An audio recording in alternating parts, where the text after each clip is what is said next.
24. vazduhoplovni sajam se održava u gradu Zhuhai u južnoj provinciji Guangdong od 8. do 13. novembra.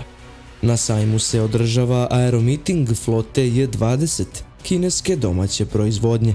Avion J-20 ima dužinu od 21 metra i visok je 5 metara.